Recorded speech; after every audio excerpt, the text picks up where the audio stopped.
Hey cats, what's happening? You know, it is cold out. It's dark out and it's raining outside. So what a better way to spend the evening than by the wood burner. I got a nice hot fire going.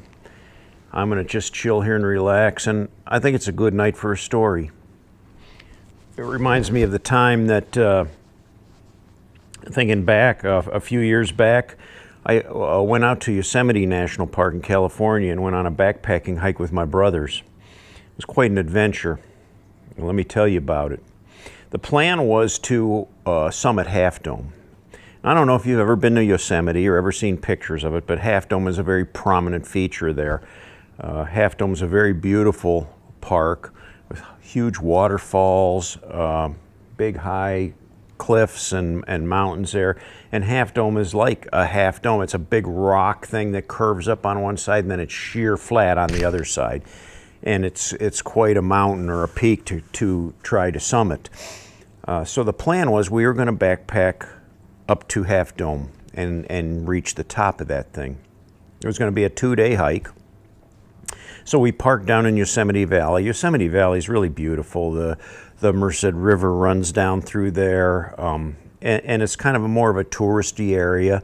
They have shops there and cabins you can rent. I'm not sure of all the amenities that are there right now, but it's you can enjoy yourself right there in the valley.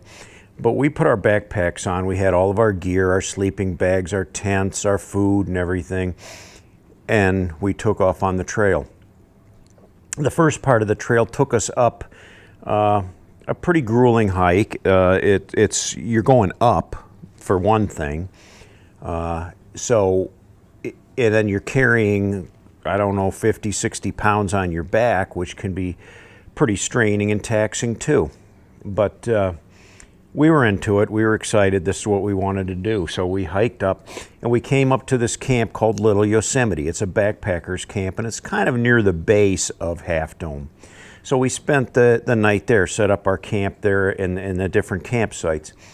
Cool camp area. They had one central campfire and everybody goes around, sits around that one campfire. All the other campers. So you get to know people from all over.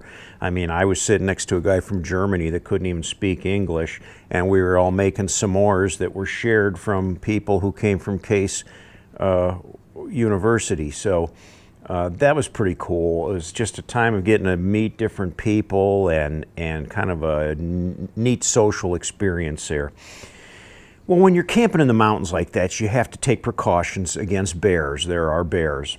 And there's 2 different ways you can do it. They have bear boxes, which is like a great big steel trunk or a steel box with a lid.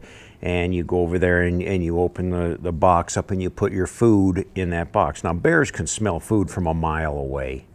And it doesn't matter what kind of food it is. But they say you should never, ever leave food in your tent or in your pack. You need to put it in a bear box. The other option is they have bear canisters. It's just a plastic tube or a can that's, I don't know, probably a little bigger than a coffee can. And you can put all your dried foods in there and the lid screws on. And it's kind of scent proof and the bear cannot bite through it. They're really thick plastic, really hardcore. Designed for that particular thing. But still, you wouldn't want to keep that near your tent either. Don't even put a candy bar in your backpack at night in your tent because the bears will smell it. They've been known to rip tents open to get to a candy bar. So we took all the precautions, but we cooked our dinner over the camp stove there. And I didn't have a camp stove, but I had these little sterno containers, and they have like a jelly stuff in them that you can light. And that gel stuff burns. And then you heat your food, you put your pan over that and you heat it up. And most of the food we ate was like freeze-dried packets. They're backpacking foods. So you just dump the dry powder into your pan for cooking, add some water, and then you boil it over your cook stove until it's ready to eat. It softens up the food and anything from spaghetti to beef stroganoff. There's all different types of backpacker food that's freeze-dried like that you can choose. When you're done, you clean everything up, you put everything away, you put it in the bear box, or you put it in your bear canister and move it away from camp. Well, we did everything that we had to do there, and the one mistake I made was I left the sterno can sitting on a log.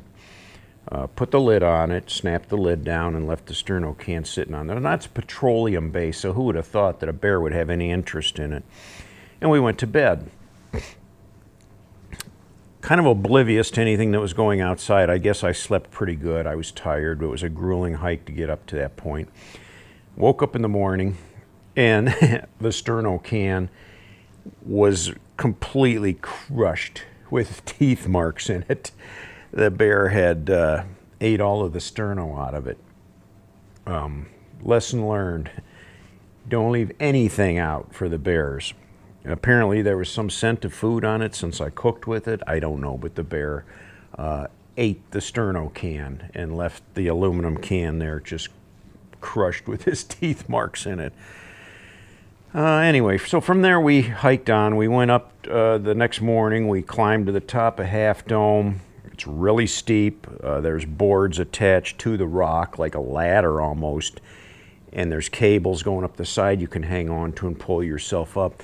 And the higher you go, the more it kind of like levels off the high, you know, as you go up this thing. So, and then up on the top, it's about the size of a football field, great big area, and people gather up there and they do the selfies and take pictures, and the view is awesome up there. It's just really outstanding, really beautiful country.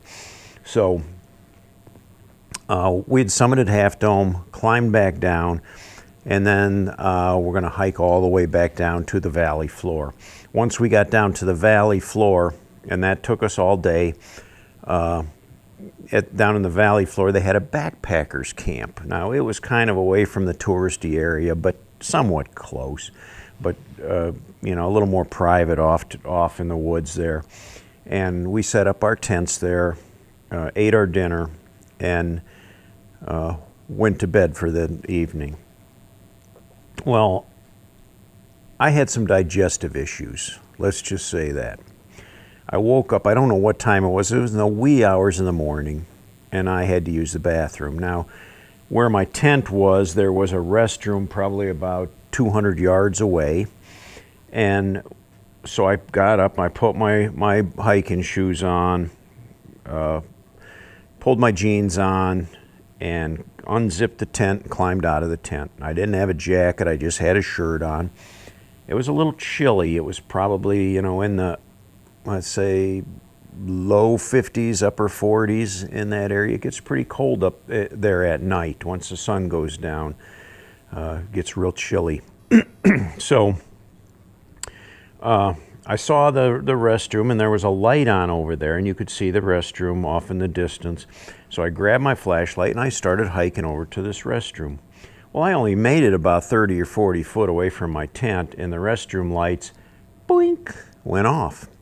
So they were on like one of these motion sensor things where the light only stays on for so long and then it goes off. And sure enough, the light, it went off.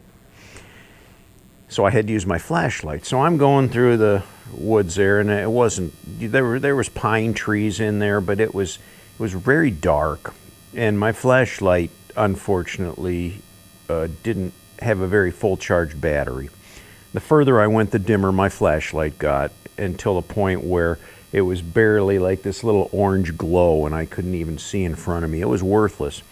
So I turned the flashlight off, stuck it in my back pocket, and I thought, okay, if I keep walking straight ahead, I'm going to get to the restroom. And the motion light will come on, bink, and I'll go in, use the restroom, and then I'll run back to my tent. So I continued walking in the direction that I thought the restroom was in. Well, I walked and I walked and I walked, and I'm feeling in front of me because I couldn't even see my hand in front of my face hardly. I was afraid I was going to run into a tree. I couldn't see anything. It was so dark. And I kept feeling my way, and I kept waiting for that motion light to come on, but it didn't happen. Nor did I find the restroom building. Instead, I found myself running into some bushes. So I thought, okay, there wasn't any bushes around the restroom, so I need to either go to the right or the left. I think I need to go to the right. So I turned to the right, and I started heading to the right. Well, there was more bushes. So I turned around and I went to the left, and there was more bushes. Pretty soon I was in a thicket. I was in the dark. I couldn't tell where I was, which direction I was heading, but I was off the trail in some bushes somewhere. And now I didn't know how to get out. Well, at that point I realized I had to go. So I dropped my jeans and squatted down there and took care of business just about as quick as I could. Well, you know, like I said, I was having real bad stomach problems, digestive issues. The old belly was talking to me, and you know, it takes some time to work those things out. So I was sweating, you know, and just having cramps and just pain, and then I heard what I was pretty sure were bear cubs. Now, bear cubs kind of make a wow or a, you know, a cry like a baby bear would do. And I hear them off in the distance, and it sounded like there was more than one. And very quickly, they started getting closer and closer and closer. And I heard these, you know, it sounded like they were running through the woods, and I could hear them wah, wah, and just plowing through the woods. And I thought, oh my gosh, they're coming right toward me. And that they were. So I couldn't do anything. I'm right in the middle of, you know, taking care of my business. And they ended up running within like 20 foot of me. I could hear them just go right past me through the brush. I was scared to death. I just sat there for a minute, and I heard them like going off into the distance till I couldn't hardly hear them anymore. But then I started thinking to myself, oh my gosh, wherever there's baby bears, there's usually mama bear. And sure enough, I heard something coming down through the woods, and the closer it got, I could hear the brush moving, the sticks cracking, and then I started hearing the grunting, the snorting, and it was mama bear. I didn't move. I stayed right there. I held my breath. I stayed as still as I could. I just kind of squatted there in like a fetal position and just prayed, you know, that bear wouldn't come near me. Well, it kind of followed the same path that the bear cubs had run, about 20 foot away from me, and she lumbered right past me in the darkness, and then I heard her going off towards those baby cubs. Once I was sure they were far enough gone and my issues kind of had passed, I was feeling a little bit better, buttoned up my jeans, and decided to figure out how to get the heck out of there. I thought, well, if not anything else, I got to try to figure out which direction I'm pointing and go the opposite way and get back to where I was. So I ended up getting deeper and deeper, though. I was just like pushing my way through these branches and just kept getting thicker and thicker. And then all of a sudden, all at once, I popped out on like this grass service road. And I could kind of see, because now I had stepped out of the woods, and I could kind of see it went down that way, and then I could kind of see it went up that way, but I wasn't sure where it went. It was just like out in the wilderness, like a grass or a mowed road, fire road, I guess they call it out there. And I stood there for a minute, and I listened, and I could hear like a generator, like an engine running. And I thought, well, I wonder if that's like an RV, somebody's RV or something. And it sounded like it's coming from down that way. So I'm going to hike down there and see if I can find it, because it's probably where the camp area is. So I followed this road down, and it kept the engine noise kept getting louder and louder and louder. And finally I got up to it. And it was a great big huge storage container, which I assume was a generator. And there was nothing around. There was no buildings, there was no RVs, no camp, just this great big generator thing sitting there in the woods. And I thought, oh my gosh, well, somebody's got to service this thing, somebody's got to fuel this thing, there's got to be something and I kind of walked around the thing where I saw like a path going into the woods, like a dirt path. So I thought, oh, okay, I got to follow this dirt path. That I did, and I could kind of feel with my feet where the dirt, hard dirt was, and when I started going off the trail, it would get softer, so I'd find my way back to the dirt again and stomping around, and I just kept finding my way through the darkness.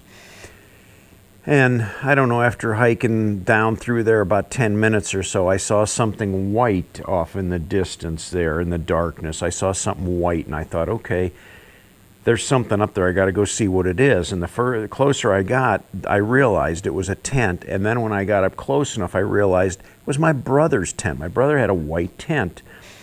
I walked up to my brother's white tent, and there about 10 feet away was my green tent. I was never so relieved to get back. Now, I was almost frozen. I was shivering. I was cold because all I had was a shirt on, a short sleeve shirt, and it was cold. So I couldn't wait to get back in the tent, crawl in my sleeping bag, and sleep the rest of the night away. So that was my adventure, my Half Dome adventure. It was a lot of fun. It had its moments, as frightening as it was.